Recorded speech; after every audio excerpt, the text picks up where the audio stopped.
పరిశుద్ధాత్ముడా స్వాగతం దేవా, నా నావికుడవు, నా నాయకుడవు, నా బోధకుడవు, నా స్నేహితుడవు. హల్లెలూయా. దేవుడిచ్చిన ఈ శ్రేష్టమైన సమయాన్ని బట్టి, ఈ గొప్ప ధన్యతను బట్టి, ఆధిక్యతను బట్టి మొదటిగా దేవునికి కృతజ్ఞతలు తెలియపరుస్తున్నాను. అలాగే మీ అందరికి కూడా పేరు పేరున ప్రభునామంలో వందనాలు తెలియజేస్తున్నాను. దినవృత్తాంతములు 2వ గ్రంథం 7వ అధ్యాయము 13వ వచనం చదువుకుందాం. వాన కురియకుండా నేను ఆకాశమును మూసివేసినప్పుడే గాని దేశమును నాశనము చేయుటకు మిడతలకు సెలవిచ్చినప్పుడే గాని నా జనుల మీదకి తెగులు రప్పించినప్పుడే గాని ఈ 3 విషయాలు గమనించండి. ప్రభు మన ముందు ఒక 3 విషయాలు ఉంచుతున్నాడండి. అదేంటంటే, when I shut up the heavens, వాన కురియకుండా ఉండునట్లుగా నేను ఆకాశమును మూసివేసినప్పుడే కానీ. అంటే దేవుడు మనకి ఏం తెలియపరుస్తున్నాడు అని చెప్పనంటే, హీ సోవరెన్, ఆయన సార్వభౌమాధికారం కలిగిన దేవుడు. అంటే సమస్త సృష్టిని శాసించే దేవుడు, సర్వశక్తి కలిగిన దేవుడు. కాబట్టి దేవుడు తెలియపరుస్తున్న మాట ఏమిటంటే, వాన కురియకుండా నేను ఆకాశములను మూసివేసినప్పుడే కానీ. 2, దేశమును నాశనము చేయుటకు మిడతలకు సెలవిచ్చినప్పుడే కానీ. అంటే మిడతలు కూడా ఎవరి సెలవు ప్రకారము పనిచేస్తాయంట. ఈ మిడతలు చేసే పనేమిటి అని చెప్పనంటే, మిడతల దండు చేసే పనేమిటి అని చెప్పనంటే, పంటనంతటిని కూడా నాశనం చేస్తాయి. మరి రైతులు ఎంతో కష్టపడి పొలాన్ని పండించుకున్నప్పుడు వారి కష్టార్జితాన్ని వారు అనుభవించాలి అని చెప్పనని ఆ పంటను కోయడానికి సిద్ధమవుతున్నప్పుడు ఈ లోపలే గనక మిడతల దండు ఆ పంటంతటిని కూడా నాశనం చేస్తే ఆ రైతు పరిస్థితి ఏంటో ఒకసారి ఆలోచించండి. కాబట్టి ఈ విషయంలో కూడా దేవుడు ఏమని చెప్తున్నాడు అని చెప్పనంటే, మిడతలు కూడా ఎవరి ఆజ్ఞను మరి శిరసా వహిస్తాయి, దేవుని ఆజ్ఞను శిరసా వహిస్తాయి. కాబట్టి ఆకాశము నుండి వర్షము రావాలన్నా, ఆ వర్షము ఆగిపోవాలన్నా, మిడతల దండు రావాలన్నా, ఆ మిడతల దండు ఆగిపోవాలన్నా. 3వది, నా జనుల మీదకి తెగులు రప్పించినప్పుడే కానీ. చూసారా, తెగులు అని చెప్పనంటే డిసీజెస్, రోగాలు, రకరకాల వ్యాధులు. ఈ వ్యాధులు రావడము రాకపోవడం కూడా ఎవరి చేతిలో ఉంది, ఎవరి నియంత్రణలో ఉంది అని చెప్పనంటే, దేవుని యొక్క నియంత్రణలో ఉంది అనే విషయాన్ని మనం మర్చిపోకూడదు. గమనిస్తున్నారా? ఈ 3 విషయాలు మనం చాలా జాగ్రత్తగా గ్రహించాలి. చాలామంది ఆలోచనలు ఎలాగుంటాయి అని చెప్పనంటే, సైంటిఫిక్ రీజన్స్ చెప్తూ ఉంటారు.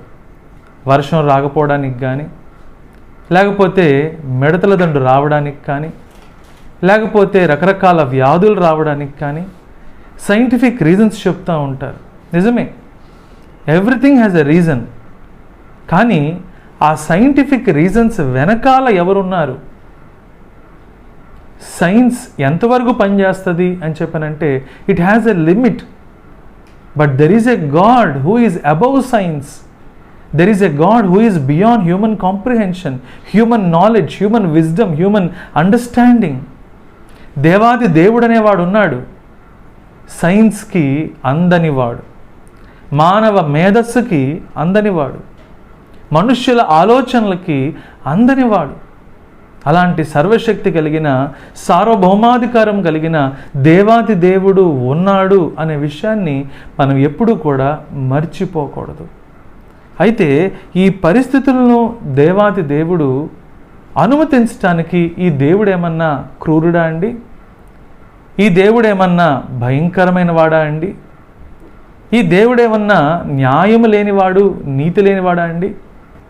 ఈరోజు ఎంతోమంది దేవుని మాట వినకుండా, అంటే ఒక నీతి లేకుండా, ఒక నియమము లేకుండా, ఒక కట్టడి లేకుండా, ఒక విధానం లేకుండా బ్రతకడం వలన ఏం జరుగుతుందండి?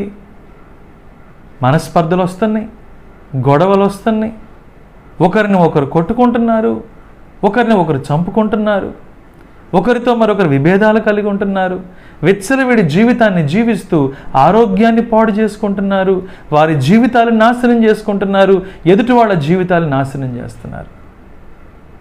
మనిషి ఎప్పుడైతే దేవుని ఆజ్ఞను మీరతాడో మనిషి తనకు తానే హాని చేసుకుంటాడండి. అందుకే దేవుడు చెప్పాడు, ఈ ఆజ్ఞలను గైకొనటం ఎవరి క్షేమం? మీకే క్షేమము. ఎవరికి ఆశీర్వాదము? మీకే ఆశీర్వాదము. ఎవరికి మంచిది? మీకే మంచిది. ఎవరికి మేలు? మీకే మేలు. ఎవరికి శ్రేయస్కరం? మీకే శ్రేయస్కరం. కాబట్టి దేవుడు తెలియపరుస్తున్న మాట ఏమిటి అంటే, శ్రేష్టమైన ఆజ్ఞలను దేవుడు అనుగ్రహించాడు తన బిడ్డలకి. ఆ ప్రకారంగా జీవించినట్లయితే దానికి వాగ్దానాలు కూడా ఇచ్చాడు. ఏమిటా వాగ్దానాలు? భూమి అంతట్లో కూడా నేను హెచ్చిస్తాను, ఉన్నతమైన స్థానంలో పెడతాను, నేను తలగా ఉంచుతాను కానీ తోగ్గా ఉంచను, నీ కష్టాజితాన్ని నేను దీవిస్తాను, ఆశీర్వదిస్తాను, ఇంకా ఎన్నో ఆశీర్వాదాలు మరి దేవాది దేవుడు అనుగ్రహిస్తున్నాడు. ఎవరికి? ఆయన మాటల్ని గైకొనేవారికి, ఆయన చిత్తమును చేసేవారికి, ఆయన మార్గములో నడవటానికి ఇష్టపడేవారికి. అలాగే ఇదే 28వ అధ్యాయంలో మరి 20వ వచనంలో నుంచి కనుక మనం చూసినట్లయితే, the lord will send on you curses, confusion and rebuke in everything you put your hand until you are destroyed and come to sudden ruin because of the evil you have done in forsaking him. 21వ వచనం కనుక చూస్తే, the Lord will plague you with diseases until he destroyed you from the land. ఇక్కడ రెండు ప్రాముఖ్యమైన కారణాలు మనకు కనబడుతున్నాయండి. అదేంటి అని చెప్పనంటే, ఒకటి దేవాది దేవుణ్ణి విడిచిపెట్టడం. దేవాది దేవుడు సార్వభౌముడు, సర్వశక్తి కలిగిన వాడు. మనకు నచ్చినా నచ్చకపోయినా ఇది వాస్తవం. ఆయన భూమి అంతటికి కూడా రారాజు. కాబట్టి అటువంటి దేవుణ్ణి పూజించాలి, అటువంటి దేవుణ్ణి ఆరాధించాలి, అటువంటి దేవుణ్ణి మహిమపరచాలి, ఘనపరచాలి. అంతేకాదు ఆయన ఆజ్ఞలకు శిరస్సు వంచి తీరాలి, ఆయన మాటలకు విధేయత చూపించాలి. అందుకే వాక్యంలో రాయబడిన మాట ఏమిటి అని చెప్పనంటే, ప్రసంగి గ్రంథము మరి 12వ అధ్యాయంలో గనక మనం చూస్తే అక్కడ రాయబడిన మాటను ఒకసారి జ్ఞాపకం చేసుకుందామండి. ప్రసంగి గ్రంథము 12వ అధ్యాయము 13వ వచనం అండి. ఇదంతయు వినిన తరువాత తేలిన ఫలితార్థం ఇదే, దేవుని యందలి భయభక్తులు కలిగి ఆయన కట్టడలను అనుసరించి నడుచుచుండవలను, మానవ కోటికి ఇదియే విధి. చూసారా అండి? సర్వ మానవాళి గురించి కూడా చెబుతున్నమాట. ఆయన అనుగ్రహించిన కట్టడలను అనుసరించి జీవించాలంట, ఆయనకి భయభక్తులు కలిగి బ్రతకాలంట. సమస్త మానవ కోటికి ఇదే విధి. కాబట్టి మనిషి ఎప్పుడైతే ఈ విషయాన్ని పక్కన పెట్టేస్తాడో, మనిషి ఎప్పుడైతే ఈ విషయాన్ని నిర్లక్ష్యం చేస్తాడో, దేవునికి విరోధంగా బ్రతుకుతాడు. తన స్వార్థం గురించి ఆలోచిస్తాడు కానీ దేవుని గురించి, దేవుని మహిమను గురించి, దేవుని ఘనతను గురించి ఆలోచించడు. ఈరోజు పరిస్థితులు ఎలా వచ్చేసినాయి అని చెప్పనంటే, మనుషులు ఏ స్థాయికి దిగజారిపోయారు అని చెప్పనంటే, దేవుడు లేడు అనే స్థాయికి దిగజారిపోయారు. అంతా సైన్సేనండి, సైన్స్ వల్లే ఈ ప్రపంచం అంతా ఏర్పడిందండి, ప్రతిదాని వెనకాల సైన్స్ ఉందండి అని చెప్పి అంటున్నారు. కానీ ఆ సైన్స్కి మించిన దేవాది దేవుడు ఉన్నాడు అనే విషయాన్ని మనిషి గమనించలేకపోతున్నాడు, గ్రహించలేకపోతున్నాడు. ఈరోజు ఎన్ని భయంకరమైన రోగాలు, కొత్త కొత్త రోగాలు వస్తూ ఉన్నాయి. మరి సైన్స్ అన్నిటినీ కూడా హ్యాండిల్ చేయగలుగుతుందా? ఇదే గనక వాస్తవమైనట్లుగా అయితే మరి సైన్స్ మనిషిని బ్రతికిస్తుందా? ఒకవేళ బ్రతికిస్తే ఎంత మేరకు బ్రతికిస్తుంది? డాక్టర్స్ కూడా మరి వాళ్ళ పరిధిలో లేనప్పుడు చెప్పే మాట, ఇక దేవుడే కాపాడాలండి. ఎందుకంటున్నారు ఈ మాట? God is above everything. దేవాది దేవుడు అన్నిటికన్నా పైనున్నవాడు. దేవాది దేవుడు సర్వశక్తి కలిగినవాడు. దేవాది దేవుడు సామర్థ్యం కలిగినవాడు. దేవాది దేవుడు సర్వజ్ఞానం కలిగినవాడు. అలాంటి దేవునినే మనం ఎదిరిస్తే, అలాంటి దేవునినే నిర్లక్ష్యం చేస్తే, అలాంటి దేవునికి వ్యతిరేకంగా మనం బ్రతికితే, అలాంటి దేవుని ఆజ్ఞలకు విరుద్ధంగా మనం జీవిస్తే మనం ఎలాగ సంతోషంగా ఉంటామండి? మనం ఎలాగ సమాధానంగా ఉంటామండి? మనం ఎలాగ ఆరోగ్యంగా ఉంటామండి? మనం ఎలాగ క్షేమంగా ఉంటామండి? గమనిస్తున్నారా? మనం చదువుకున్న వాక్య భాగంలో కనుక మరలా మనం చూసినట్లయితే 2 Chronicles 7 chapter 14th verse లేదా 13వ వచనం నుంచి కనుక మనం చూసినట్లయితే మరి వాన దేవుని మీదే ఆధారపడింది. వాన కురవాలన్నా ఆగిపోవాలన్నా దేవుని చేతిలోనే ఉంది. అలాగే మిడతల దండు రావాలన్నా, పంటలు క్షేమంగా ఉండాలన్నా, ఆ పంటలకు తగిన మరి గిట్టుబాటు ధర రావాలన్నా, కష్టపడి ఆ పంటను పండించిన ఆ రైతు దానిని బట్టి ఆనందించాలన్నా, మనిషి ఆయురారోగ్యాలతోటి క్షేమంగా ఉండాలన్నా, ఇవన్నీ కూడా మరి ఎవరి మీద ఆధారపడినాయి? దేవుని మీదే ఆధారపడి ఉన్నాయి. ఈ విషయాన్ని మనం గమనించాలి, గ్రహించాలి, దానికి తగినట్లుగా మనం ప్రవర్తించాలి. మరి దేవుడు ఎందుకండి వర్షం కురవకుండా ఆపేస్తున్నాడు? దేవుడు ఎందుకండి మిడతల దండుకి అనుమతిస్తున్నాడు? దేవుడు ఎందుకండి రోగాల్ని అనుమతిస్తున్నాడు అని చెప్పనంటే దానికి కారణము మనిషి ఈరోజు పరిస్థితి ఏంటి అని చెప్పనంటే దేవుని పక్కన పెట్టేశాడు, దేవుని మాటల్ని పక్కన పెట్టేశాడు, దేవుని చిత్తాన్ని పక్కన పెట్టేశాడు, దేవుని ఆజ్ఞల్ని పక్కన పెట్టేశాడు. సొంతగా ఆలోచిస్తున్నాడు, స్వార్థంతో ఆలోచిస్తున్నాడు, తన మహిమను తన ఘనతను ఆలోచిస్తున్నాడు. కాబట్టే భయంకరమైన జీవితాన్ని ఈరోజు మనిషి జీవిస్తున్నాడు.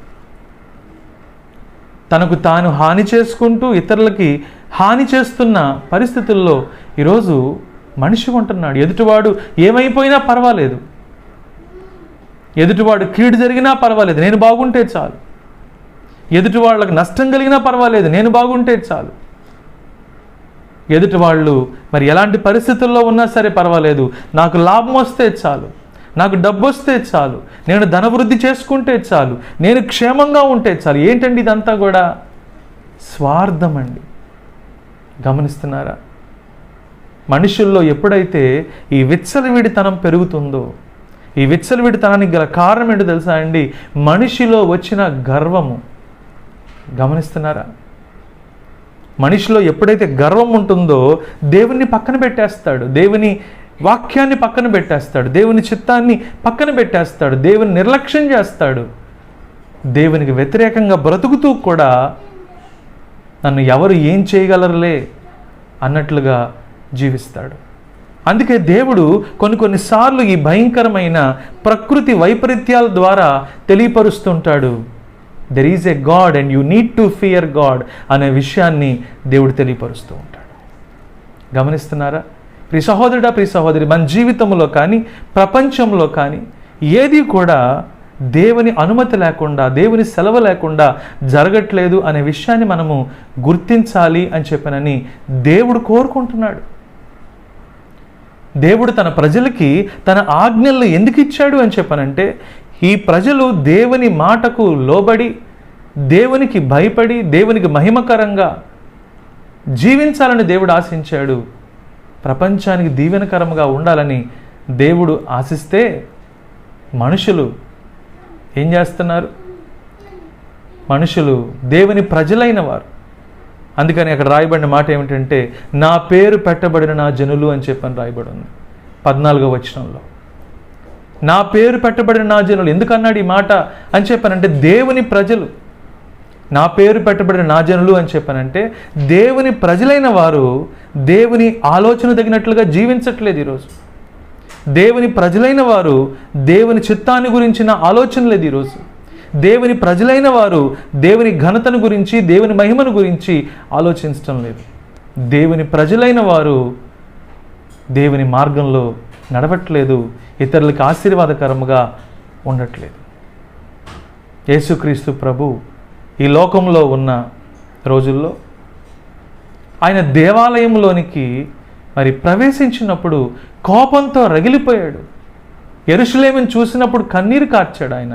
ఎందుకో తెలుసా అండి? అయ్యో, ఈయన మందిరము ఎలాంటిది? ఇది సమస్త జనులకు ప్రార్థనా మందిరముగా ఉండవలసిన ఈ మందిరము ఏమైపోయింది? దొంగల గుహగా మారిపోయింది. ప్రభు ఎంత దుఃఖపడ్డాడో, ప్రభు ఎంత వేదన చెందాడో. ఎందు గురించి? దేవుని ప్రజలైన వారు దేవుని ప్రార్థనా మందిరాన్ని ఎలా తయారు చేశారు? దొంగల గుహగా తయారు చేశారు. అంటే విచ్చలవిడితనం, అవినీతి, అక్రమము, అపవిత్రత, అన్యాయము అన్నీ కూడా ఎక్కడ కనపడుతున్నాయి? దేవుని మందిరంలో కనపడుతున్నాయి. అంటే దేవుని ప్రజల్లో కనపడుతున్నాయి. ఏ లక్షణాలైతే దేవుని ప్రజల్లో ఉండకూడదని దేవుడు అనుకున్నాడో ఆ లక్షణాలు కలిగి ప్రజలు ప్రవర్తిస్తున్నటప్పటికల్లా ప్రభు ఎంతగానో దుఃఖపడ్డాడు, అలాగే ఎంతగానో కోపగించుకున్నాడు. గమనిస్తున్నారా? ఈరోజు మన సంఘాల పరిస్థితి అది కాదంటారా? ఎవరికి వారు స్వార్థం కోసం దేవుని దగ్గరికి రావడం, స్వార్థంగానే జీవించటం, స్వార్థపూరితంగా బ్రతకడం, దేవుణ్ణి కూడా ఏ విధంగా ఉపయోగించుకోవాలా అనే ఉద్దేశంతో, దౌర్భాగ్యమైన ఉద్దేశంతో బ్రతకడం, ఏమాత్రము కూడా దేవుని వాక్యానికి విలువ లేకుండా, విలువలు కలిగిన జీవితం లేకుండా, సాక్ష్యము లేని ప్రవర్తనతోటి బ్రతుకుతూ ఉంటే దేవుడు చూస్తూ ఉంటాడండి. ప్రపంచంలోని ఈ భయంకరమైన పరిస్థితులకు గల కారణం దేవుని ప్రజలండి. యేసుక్రీస్తు ప్రభు అన్న మాట ఏమిటంటే, మత్తయి సువార్త 5వ అధ్యాయంలో మీరు లోకమునకు వెలుగై ఉన్నారు అని చెప్పన్నాడు. మీరు లోకమునకు ఉప్పై ఉన్నారు అని చెప్పన్నాడు. వెలుగు అంటే కాంతి ప్రకాశించేది కదా. దేవుని ప్రజలు ఎక్కడైతే ఉంటారో అక్కడ దేవుని వెలుగు ఉండాలి. ఈరోజు ఆ వెలుగు ఉంటుందా? వెలుగులో ఏం కనపడాలి? మంచితనం కనపడాలి, దేవుని నీతి కనపడాలి, సత్యము కనపడాలి. అవి కనపడుతున్నాయి దేవుని ప్రజల్లో. ఎంతమంది దేవుని ప్రజల్లో అవి కనపడతాయి? దేవుని ప్రజలు ఎక్కడుంటే అక్కడ నీతి కాపాడబడాలి, న్యాయం కాపాడబడాలి. దేవుని ప్రజలు ఎక్కడుంటే అక్కడ పరిశుద్ధత ఉండాలి. ఆ పరిస్థితిలో ఉంటున్నాయండి ఈరోజు సంఘాలు. ఎంతమంది మరి గవర్నమెంట్ ఉద్యోగాలు తప్పుడు సర్టిఫికెట్లతో సంపాదించుకుంటున్న వాళ్ళు ఉన్నారండి? ఎంతమంది లంచగొండ్లు ఉన్నారండి? ఎవరు? దేవుని ప్రజలు అని పిలువబడుతున్నవారు. ఎంతమంది అవినీతి జీవితం, అక్రమమైన జీవితం, అపవిత్రమైన జీవితాన్ని కొనసాగిస్తూనే మందిరానికి వస్తున్న వాళ్ళుగా ఉంటున్నారండి. ఇలాంటివన్నీ దేవుడు చూస్తా ఊరుకుంటాడా? మనుషులు ఎలా బ్రతుకుతున్నా సరే దేవుడు చూస్తానే ఉంటాడా? అందుకనే ఈరోజు మనం ఎలాంటి పరిస్థితులు దేశంలో చూస్తున్నామంటే, ప్రపంచవ్యాప్తంగా చూస్తున్నాము అని చెప్పనంటే, కని విని ఎరుగని మారణ హోమం చూస్తున్నామండి. కని విని ఎరుగని దుఃఖము, కని విని ఎరుగని కలవరం మనము దేశంలో చూస్తున్నాము, ప్రపంచంలో చూస్తున్నాము. వీటన్నిటి మధ్యలో దేవుడు కోరుకుంటుంది ఏమిటంటే, ఎందుకు ఈ పరిస్థితి వచ్చింది అనే దాని గురించి ఆలోచించమని దేవుడు కోరుకుంటున్నాడు. దేవుని తట్టు తిరగమని చెప్పని దేవుడు కోరుకుంటున్నాడు. అందుకే ఈ దినవృత్తాంతములు 2వ గ్రంథంలో మరి 7వ అధ్యాయం 14వ వచనం నుంచి కనుక మనం చూసినట్లయితే అక్కడ రాయబడిన మాటలు ఈ విధంగా ఉన్నాయండి. నా పేరు పెట్టబడిన నా జనులు తమ్మును తాము తగ్గించుకొని ప్రార్థన చేసి ఏం చేయాలంటండి? మొదటిగా తగ్గించుకోవాలంటండి. తగ్గించుకోవడము అని చెప్పనంటే మనము చేసిన తప్పుని అంగీకరించడం. మనిషి గర్వముతో ఉన్నప్పుడు ఒప్పుకోడు, కానీ తన స్థితి తనకి అర్థమైనప్పుడు తగ్గించుకుంటాడు. దేవుడు ఈరోజు మన నుంచి కోరుకుంటుంది ఏమిటి అని చెప్పినట్టు, నా పేరు పెట్టబడిన నా జనులు అంటే దేవుని ప్రజలైన వారు దేవుని గుర్తించాలి. దేవుని ఎదుట మన జీవితం ఎలా ఉందో గుర్తించాలి. దేవుని ఎదుట మన ప్రవర్తన ఎలా ఉందో గుర్తించాలి. దేవుని ఎదుట మన సాక్ష్యం ఎలా ఉందో గుర్తించాలి. గుర్తించి ఏం చేయాలి? తగ్గించుకోవాలి. అంటే పశ్చాత్తాపడాలి. గమనిస్తున్నారా? నినివే అనే ప్రాంతానికి యోనా అనే ప్రవక్తను దేవుడు పంపించినప్పుడు ఆ ప్రాంతంలో దేవుని ఉగ్రతను గురించి, దేవుని తీర్పును గురించి యోనా ప్రకటించాడు. అలా ప్రకటించినప్పుడు ఏం జరిగింది? రాజు మొదలుకొని సామాన్యుల వరకు వాళ్ళందరూ కూడా తమను తాము తగ్గించుకున్నారు. ఉపవాసం ఉండి వాళ్ళు దేవుని సన్నిధిలో ప్రార్థన చేశారు. గమనిస్తున్నారా? ఈరోజు దేవుని ప్రజల నుంచి దేవుడు అదే కోరుకుంటున్నాడు. ఏమండి, ఎంత భయంకరమైన పరిస్థితి! రోజు ఎన్ని మరణ వార్తలు మనం వింటున్నామండి. మనకు తెలిసిన వాళ్ళు కుటుంబాలు చనిపోతుంటే ఆలోచిస్తున్నామా? అయ్యో, ఈ పరిస్థితులు ఎంత భయంకరమైన ప్రమాదకరమైన పరిస్థితులు దేశంలో ఎందుకు వస్తున్నాయి, రాష్ట్రంలో ఎందుకు వస్తున్నాయి, కుటుంబాలను ఎందుకు పాడు చేస్తానని ఆలోచిస్తున్నామా? దాని గురించి దేవుని ఎదుట ప్రార్థన చేస్తున్నామా? మనల్ని మనం పరీక్షించుకుంటున్నామా అన్నది ప్రశ్న. చాలామంది ఎలాగుంటున్నారు అని చెప్పనంటే, ఈ రోగము నాకు రాకూడదు అని చెప్పి అనుకుంటున్నారు, కానీ దాని కారణాన్ని తెలుసుకొని జీవితాన్ని సరిచేసుకునేవాళ్ళు, దేవునికి ఇవ్వాల్సిన గౌరవాన్ని, దేవునికి ఇవ్వాల్సిన ఘనతను, దేవునికి చెందవలసిన మహిమను దేవునికి ఇచ్చేవాళ్ళు ఎంతమంది అండి ఈరోజు? ఎంతసేపు తప్పించుకుందాము అనే బ్రతికే కానీ, ఎంతసేపు ఈ పరిస్థితి నుంచి బయటపడదాము అనే ఆలోచనే కానీ, దేవుణ్ణి మనం గౌరవిస్తున్నామా, ఘనపరుస్తున్నామా, దేవుని ఆజ్ఞలకు తగినట్లుగా మనం బ్రతుకుతున్నామా అని మనం ఆలోచించమా అండి? దాని గురించి మనం ప్రార్థన చేయమా అండి? దేవుడు ముందు లెక్క ఎవరిని అడుగుతాడు అని చెప్పనంటే దేవుని ప్రజల్నే అడుగుతాడండి. ఎందుకు?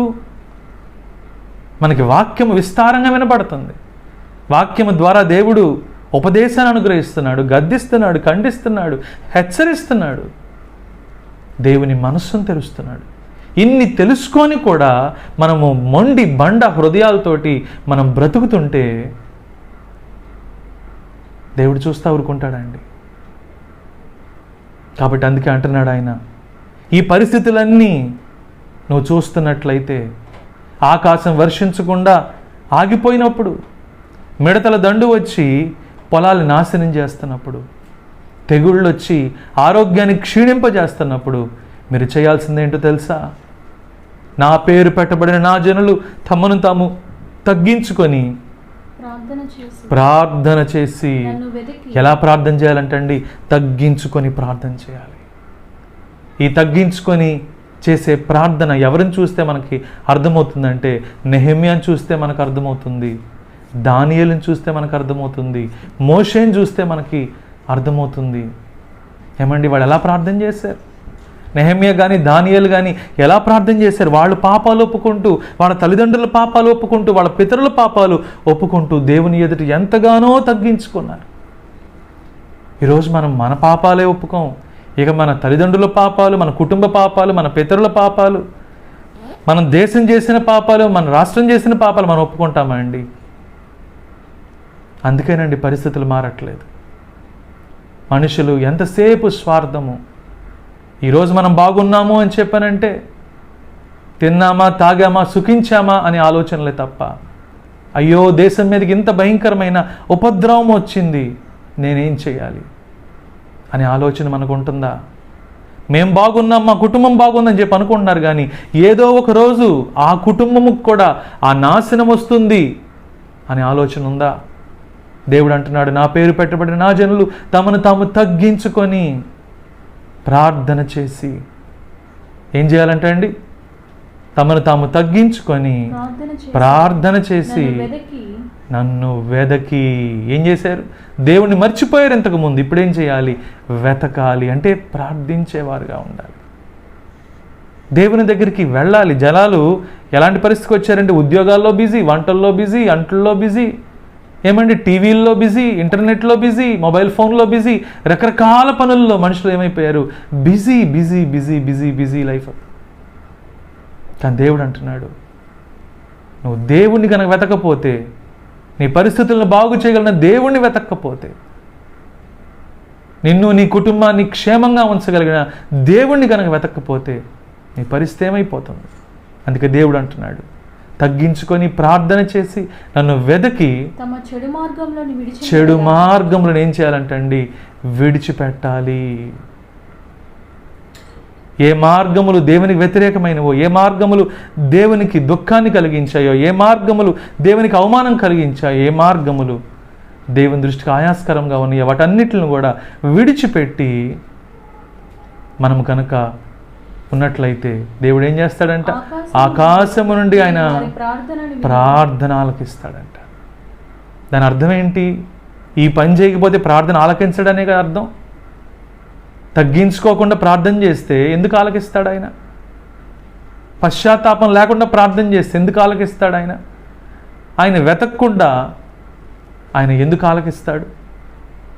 గమనిస్తున్నారా? ఎప్పుడైతే మనిషి తగ్గించుకొని ప్రార్థన చేసి దేవుని వెదకి చెడు మార్గంలో విడిచిపెడతాడో అప్పుడు ఆయన ప్రార్థన ఆలకిస్తాడు, క్షమిస్తాడు. అలాగే వారి దేశమును స్వస్థపరుస్తాను. హల్లెలూయా! ఎంత గొప్ప వాగ్దానం అండి. స్వస్థపరిచి యెహోవాను నేనే అని చెప్పనని దేవుడు తెలియపరుస్తున్నాడు. యెహోవా రాఫా, స్వస్థపరిచి యెహోవాను నేనే. దేవుడే స్వస్థపరచగలడు. గాయము చేయువాడు ఆయనే, గాయమును కట్టువాడు ఆయనే, పరిస్థితులను మార్చగలిగిన వాడు ఆయనే, పరిస్థితులను తలక్రిందులు చేయగలిగిన వాడు ఆయనే. ప్రియ సహోదరుడా, ప్రియ సహోదరి, ఎంతో విపత్కరమైన పరిస్థితుల మధ్యలో ఉంటున్నాం. మందిరాలకు వెళ్ళే పరిస్థితి లేదు కాబట్టే కదా ఆన్లైన్లో ఈ విధంగా మనం కూడుకుంటున్నాం. ఇలాంటి పరిస్థితుల మధ్యలో దేవుడు మనతో మాట్లాడుతూ ఉండగా మనం చేయవలసింది మనం తగ్గించుకోవాలి. ఒకవేళ ఇంకా మనం తగ్గించుకోకుండా గర్వముతోనే జీవిస్తున్నామేమో, దేవుని వెతకకుండా లోకంలో ఉన్న వాటిని వెతుకుతా ఉన్నామేమో, ప్రపంచంలో ఎంత విపత్కరమైన పరిస్థితి ఉంటున్నా సరే కనీసం కన్నీరు కార్చట్లేదేమో, దేవుని సన్నిధిలో మోకరించట్లేదేమో, దేవునికి ఇవ్వాల్సిన సమయాన్ని ఇవ్వట్లేదేమో, ప్రార్థన చేయట్లేదేమో. దేవుడు మాట్లాడుతున్నాడు ఈరోజు. నా పేరు పెట్టబడిన నా జనులు తగ్గించుకుంటేనే, ప్రార్థన చేస్తేనే, నన్ను వెతికితేనే, చెడు మార్గములను విడిచిపెడితేనే నేను ఆకాశము నుండి మరి ప్రార్థన వింటాను, వారి పాపాన్ని క్షమిస్తాను, దేశాన్ని స్వస్థపరుస్తాను. ఈరోజు దేవుడు మనల్ని పిలిచింది ఎందుకో తెలుసా అండి? మన దేశానికి మనం దీవెనకరంగా ఉండాలి. ఒక్క యోసేపు ఐగుప్తు దేశం అంతటికి దీవెనకరంగా ఉన్నాడు. ఒక్క నెహెమ్యా ఇశ్రాయేలు ప్రజలకు దీవెనకరంగా ఉన్నాడు. ఒక దానియేలు తరతరాలకు దీవెనకరంగా ఉన్నాడు. ఏమండి ఈరోజు మన పరిస్థితి ఏంటి? ఈరోజు మన పరిస్థితి ఏంటి? ఈరోజు మనము మన కుటుంబానికన్నా దీవెనకరంగా ఉంటున్నామా? మన సంఘానికి దీవెనకరంగా ఉంటున్నామా? మనం ఉంటున్న ప్రాంతానికి, ప్రజలకి, బంధువులకి, స్నేహితులకి దీవెనకరంగా ఉంటున్నామా? ఈరోజు మనం చేయాల్సింది మనం తగ్గించుకొని ప్రార్థన చేయాలి, దేవుని వెతకాలి, చెడు నడతలు విడిచిపెట్టాలి. దేవుడు తప్పనిసరిగా అటువంటి ప్రార్థనలకు ఇస్తాడు, మనం క్షమిస్తాడు. అంత మాత్రమే కాదు, మన దేశాన్ని స్వస్థపరుస్తాడు. అతి శీఘ్రముగా దేవుడు ఆ స్వస్థతను మన దేశానికి, మన ప్రజలకి అనుగ్రహించునుగాక. పరిశుద్ధుడా, మీ వాక్యం ద్వారా ఎంతో సూటిగా స్పష్టంగా మాట్లాడారు. మీకు స్తోత్రం. విత్తబడిన వాక్యాన్ని మా హృదయంలో భద్రపరచండి, ఫలింపచేయండి. మా జీవితాన్ని మేము పరీక్షించుకొని సరిచేసుకొని మీ సన్నిధిలో ప్రార్థించేవారుగా చేయండి. మా దేశాన్ని స్వస్థపరిచి, మా రాష్ట్రాన్ని స్వస్థపరిచి, మా ప్రజల్ని స్వస్థపరిచి అతి శీఘ్రంగా మేము స్వేచ్ఛతో, స్వాతంత్రంతో మిమ్మల్ని స్తుతించి, ఆరాధించి, ఘనపరిచే భాగ్యాన్ని దయచేయమని యేసు నామములో అడుగుచున్నాం తండ్రి, amen. Brother Ravindra Babu Dhonipati, flat number 102, Apoorva residency, Sitaram Nagar, Patamatlanka, Vijayawada. Pin code 520010. మా ఫోన్ నంబర్స్ 0866 247 8355, 814340 5150, 9959495599. నా నావికుడవు